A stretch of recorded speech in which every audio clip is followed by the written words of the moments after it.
साईराम बच्चों, आप सभी का कक्षा 4 के इस वीडियो में स्वागत है। कक्षा की शुरुआत हम 3 बार ओमकार के साथ करेंगे, तो आप सभी से अनुरोध है कि आप हाथ जोड़ लें और आंखें बंद कर लें।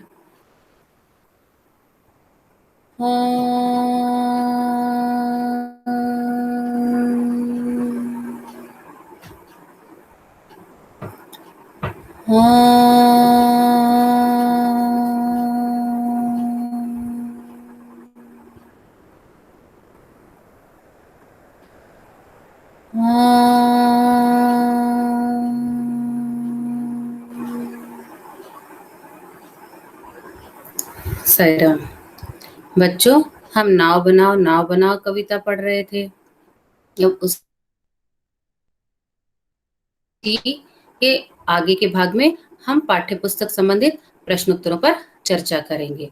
ठीक है, अभी तक हमने उसके कठिन शब्द, शब्दार्थ, व्याकरण सब कुछ पढ़ लिया। अब हम पाठ्य पुस्तक संबंधित प्रश्नोत्तरों पर बात करेंगे।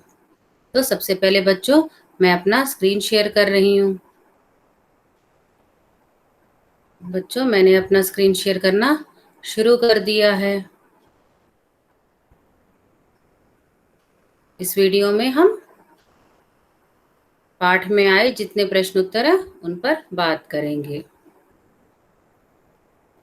अब आपके सामने you are presenting your screen आ गया है। अब इसको मैं फुल स्क्रीन कर देती हूँ। पाठ्य पुस्तक संबंधित प्रश्नोत्तर। क्या कहते मेरे क्या बस का। अब प्रश्न नंबर 1, भैया ने क्या बहाना किया और क्यों। भैया ने क्या बहाना किया कि मेरे बस का यह काम नहीं है। क्या काम नहीं है? नाव बनाना। और क्यों? क्योंकि वह दरअसल उनको बहुत आलस आ रहा था। ठीक है, तो इसका उत्तर क्या है बच्चों? भैया ने कहा कि नाव बनाना उनके बस का काम नहीं है। दरअसल भैया आलस के कारण ऐसा बहाना बना रहे थे। तो प्रश्न नंबर 1 क्या है बच्चों? भैया ने क्या बहाना किया, क्यों। उत्तर, भैया ने कहा कि नाव बनाना उनके बस का काम नहीं है। दरअसल भैया आलस के कारण ऐसा बहाना बना रहे थे। बच्चों, फिर भी हमें आलस नहीं करना चाहिए। अब प्रश्न नंबर 2, बूंदों लहरों लड़ती बढ़ती। अब प्रश्न नंबर 2 है बच्चों, कौन बूंदों और लहरों से लड़ते हुए आगे बढ़ रही है। अब कौन बूंदों और लहरों से लड़ते हुए आगे बढ़ रही है? तो आपने इसका अनुमान लगा ही लिया होगा। क्या है इसका उत्तर? कागज की छोटी सी नाव।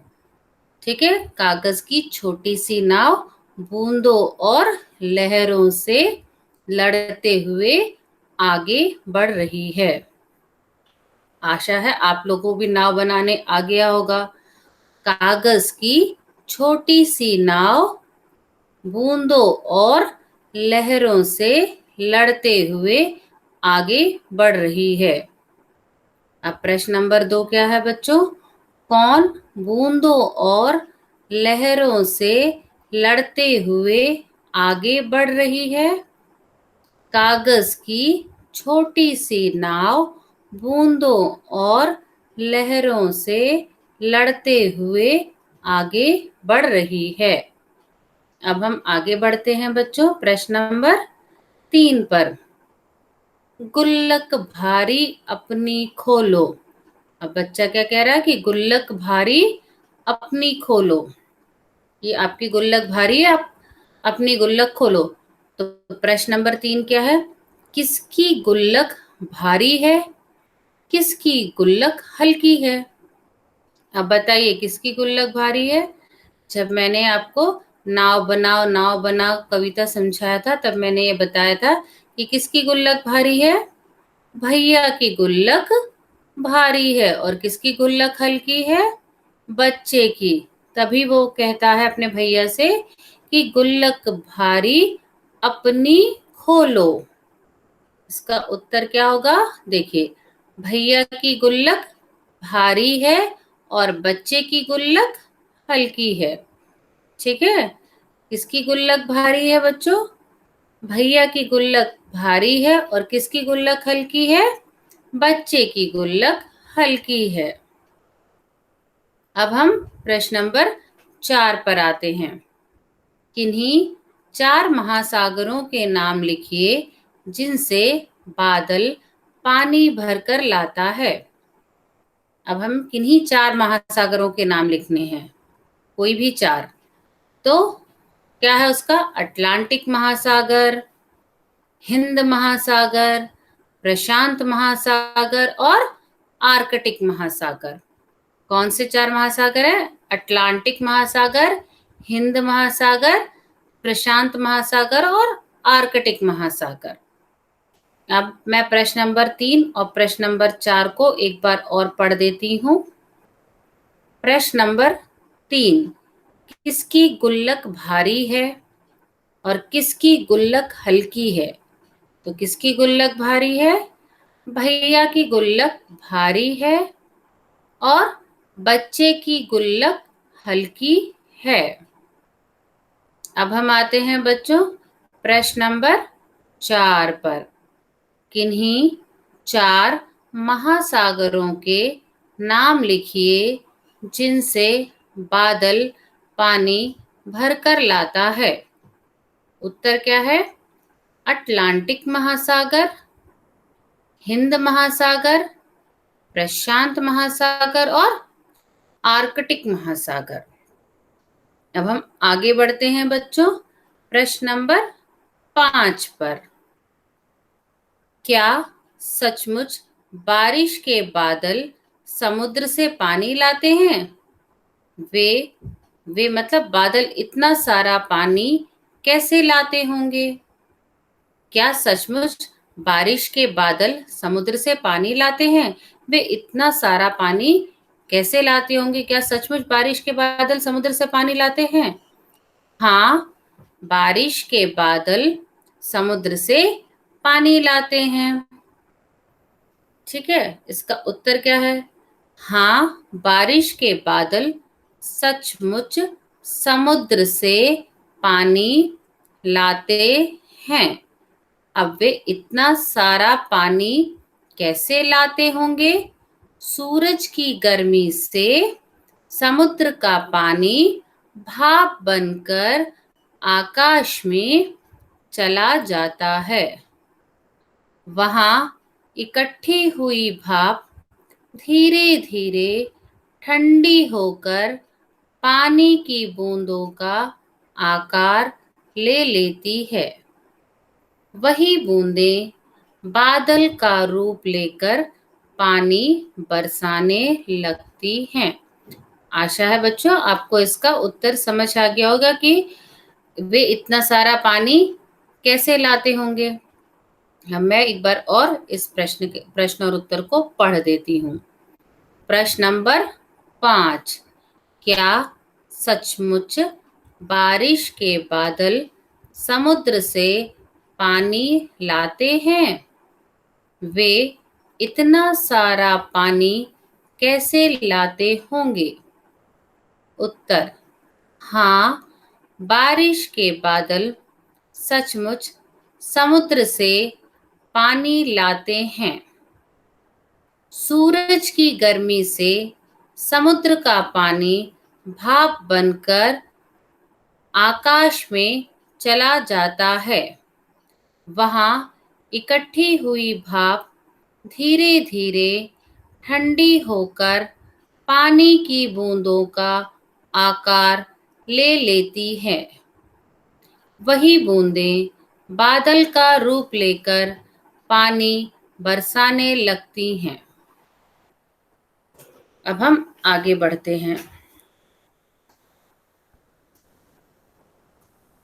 प्रश्न नंबर 6, बरसात के दिनों में अक्सर घरों के दरवाजे और खिड़कियों से पानी की बौछार आ जाती है।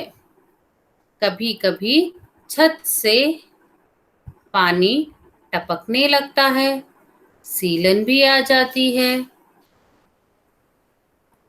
ऐसी स्थितियों से निपटने के लिए तुम्हारे घर में क्या क्या किया जाता है? जैसा कि बच्चों अभी कौन सा मौसम चल रहा है? बारिश का। तो आपके घरों जब बारिश होती है, तेज बारिश होती है, तो आपके घरों के दरवाजे और खिड़कियों से पानी की बौछार आती है। तो ऐसे समय में आप क्या करते हैं? आप दरवाजे और खिड़कियों को क्या कर देते हैं? बंद कर देते हैं। और कभी कभी क्या होता है, छत से पानी भी टपकने लगता है, फिर क्या करते हो? सीलन आ जाती है, तो क्या करते हैं? हाँ, छत पे क्या डाल देते हैं? कुछ प्लास्टिक डाल देते हैं ताकि पानी नीचे तक ना आए। और जब बारिश बंद होती है तो आप उसको क्या करवा देते हैं? छत की मरम्मत करवा लेते हैं। अब हम उत्तर। जब हमारे घर के दरवाजे और खिड़कियों से पानी की बौछार आती है, तब हम सारे दरवाजे और खिड़कियां बंद कर लेते हैं। जब छत से पानी टपकता है तो प्लास्टिक बिछा दिया जाता है। बाद में टपकने वाली या सीलन वाली जगह की मरम्मत कराई जाती है। अब प्रश्न नंबर 6 एक बार फिर पढ़ते हैं। बरसात के दिनों में अक्सर घरों के दरवाजे और खिड़कियों से पानी की बौछार आ जाती है। कभी कभी छत से पानी टपकने लगता है, सीलन भी आ जाती है। ऐसी स्थितियों से निपटने के लिए तुम्हारे घर में क्या क्या किया जाता है? उत्तर। जब हमारे घर के दरवाजे और खिड़कियों से पानी की बौछार आती है, तब हम सारे दरवाजे, बच्चों इसमें ज में नुक्ता लगेगा, ठीक है? जे देखिए यहाँ का दरवाजे सही है। और खिड़कियां बंद कर लेते हैं। जब छत से पानी टपकता है तो प्लास्टिक बिछा दिया जाता है।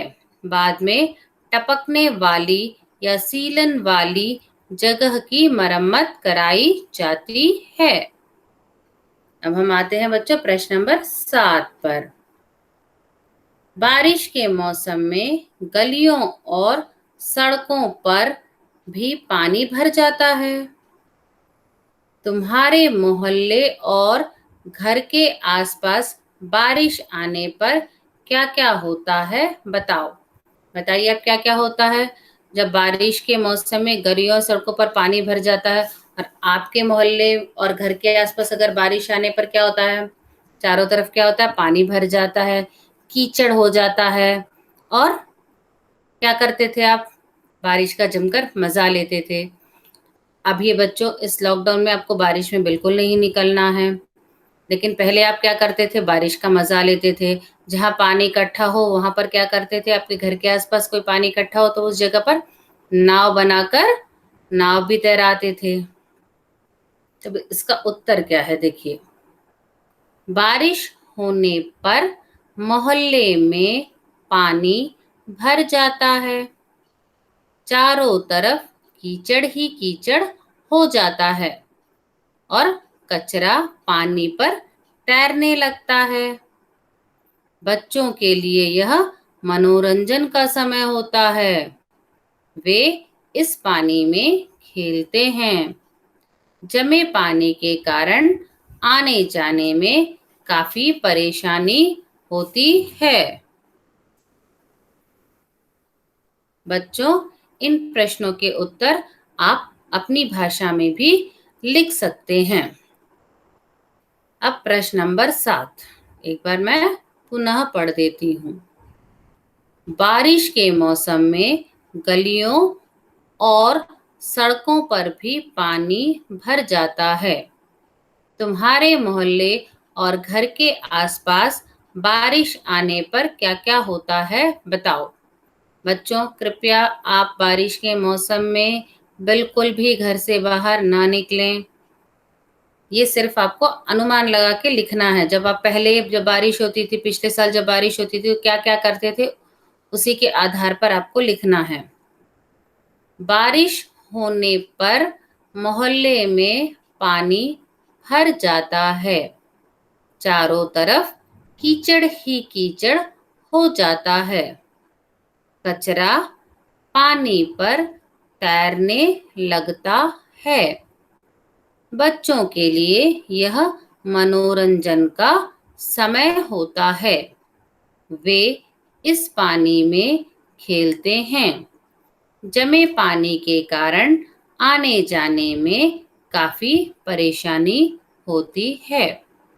तो बच्चों, ये रहे पाठ्यपुस्तक संबंधित प्रश्नोत्तर।